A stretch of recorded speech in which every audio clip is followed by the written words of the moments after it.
a nice little meeting point. Good. Yeah. Good. That's going to be awesome. Yeah, it's going to be awesome. Whenever you're ready. Okay, cool. So we'll just have you say and spell your first and last name, and then like your professional title and Okay. who you work for. Okay. Kenneth Cameron is my name, spelled Kenneth. Last name is Cameron, Cameron, and I am a licensed mental health therapist here in the state of Iowa, and I am in private practice at Aspire Counseling Center, LLC. Okay, perfect. So you said that you have a pretty good clientele base of young people. Absolutely. And kind of in conjunction with that, when you've seen what's been happening in our neighboring communities involving racially motivated incidents by children, what's your reaction to that? Well, it's extremely disturbing. These are behaviors that are learned. That's why it's so disturbing. Children gradually learn between the ages of 2 and 5 how to feel. And by the age of 5, they're then developing friendships. So it's imperative and it's very crucial that we impart in them strong morals and do's and don'ts on how to act in an appropriate manner when engaging with others. So yes, it's extremely disturbing on what's going on, and we need to educate, we need to inform, and discontinue the sweeping of the issues under the rug. Let's get them out there. That's the way we learn. Do you think that's kind of in part of how children then are sometimes brought up? Maybe race is never really addressed, or it's like an issue that's not really talked about, but then it kind of manifests into something else. Do you think all of it's swept under the rug, or just when bad things happen, it's swept under the rug? Well, we definitely have an issue with informing our kids on what is appropriate and what's not. And I wouldn't say that all is swept up under the rug, but we do have an issue with avoiding these types of issues, hoping that it'll just happen and hoping that it will just fall into place. But we have to teach so that our children are able to learn what is appropriate and what's not. So, yeah, I mean, I wouldn't say that it's all swept up under the rug, but I feel that we avoid certain issues, we ignore certain things, just hoping that it'll all work itself out. I found it interesting that you said between the ages of 2 and 5, it's when kids begin to start recognizing their feelings.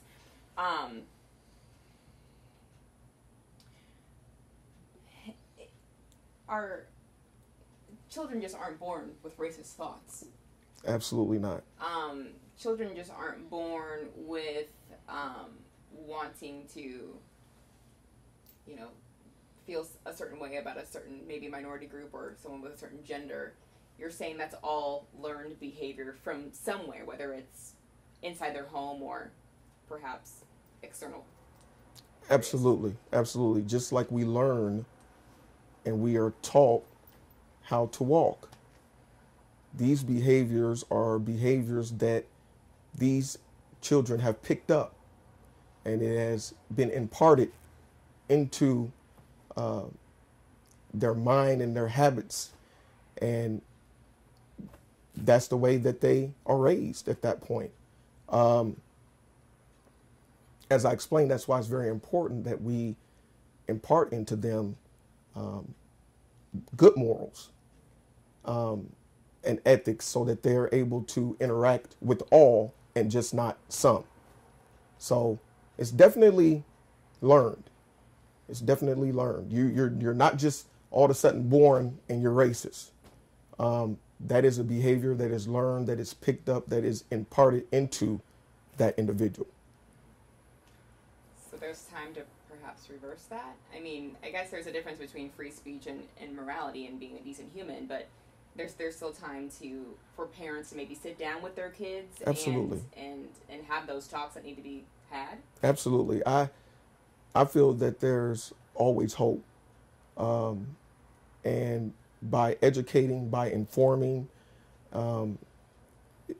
that is our opportunity to revert some of these behaviors and instill in individuals what is appropriate, what is right, what is acceptable, and what is not, what is offensive. It's definitely a teaching moment. It's definitely a teaching moment. And I don't feel that it's too late. I feel that we just need to do it. Don't wait any longer. Let them know what's appropriate and what is not, and that, there's no race greater than another. We all bleed the same blood, and it's time that we deal on a level of equality instead of division. We are divided like never before. There's more division than I've ever seen in my lifetime. And a lot of that is because we are not informed, we are not educated, and we are not aware. And if we do that, we would see drastic changes in our society. And it seems like just over the past couple of weeks, there's just been like bam, bam, bam, bam, bam, bam, bam. Absolutely. So like you said, there's no better time than now to talk about this. Absolutely. Because it's escalating, it seems. Absolutely. It is escalating, and it will continue to escalate if we continue to ignore and not address the issue. This is prime time. This is the time to discuss and talk about it and to inform. This is the time. This is prime time. This is opportunity. And we should take heed to that and take advantage and seize the moment. We have to begin to be proactive instead of reactive. We've been reactive long enough when it comes to race and all of these different biases. We've been silent, but now is the time to be proactive and address these issues head on so that we're able to rectify many of them. How do you suggest that parents kind of crack open this touchy subject and start talking? I mean, whether they're kids 5 or 18, what are some 3 tools or 3 starter conversations that should be had? Well, I often ask my kids, hey, who are your friends? They begin to tell me all about their friends. Children and young adults, they love talking about their friends and what they're doing and what's going on. Sometimes the older they get a little private, but I feel like it's not a sore subject. Who are your friends? What are you guys doing? So let's talk about new age things. Just bring up the conversation. And when the conversation begins, that's when you can incorporate race. And who are your friends? Hey, what do they do? Are there any sports? And, what nationality are they? I mean, you go to a school that's predominantly Caucasian. Do you have any minorities? How many minorities go to your school? Bring it up. How many minorities are your friends? What do you think about them? I mean, this is dinner table conversation. I mean, make it normal. That's what we've done. We've hid it and we've refrained from it. It's not race shouldn't be a touchy subject. It's not a touchy subject. Talk about it. Dinner time conversation. Who are your friends? What's going on? What do you guys like to do? It's as simple as that. We make it hard. Race doesn't have to be a hard conversation. Is it okay to bring up, hey, you might have heard in the hallways about things that have happened in Charlottesville? Do you have any questions about that? Can you kind of incorporate current events into Absolutely. That? Absolutely. As a matter of fact, that's probably the best way to do it because they're hearing and they're seeing and they know what's going on. it's a good way to ask them, how do they feel? Current events is an amazing way to bring it up. How do you feel about what's going on? Have you heard about what's going on? Have you experienced any of that? Well, how do you feel about it? And then that is your time to address the race issue and say, hey, all of us are created equal. We may be different in color, different in gender, different in sexual preference, but we all bleed the same blood. And we are equal, even though we are different. It's time for the playing field to level out. We're equal.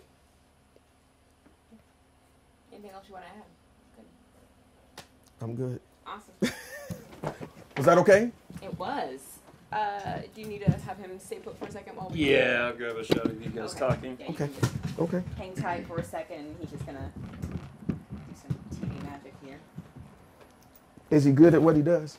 Oh, How many awards has he won? Well, we both just got nominated for Emmys. Really? Congratulations! I haven't told you congratulations, by the way. Thanks. Wow. 4 straight years of not winning, even though I got nominated. Really? So we'll see.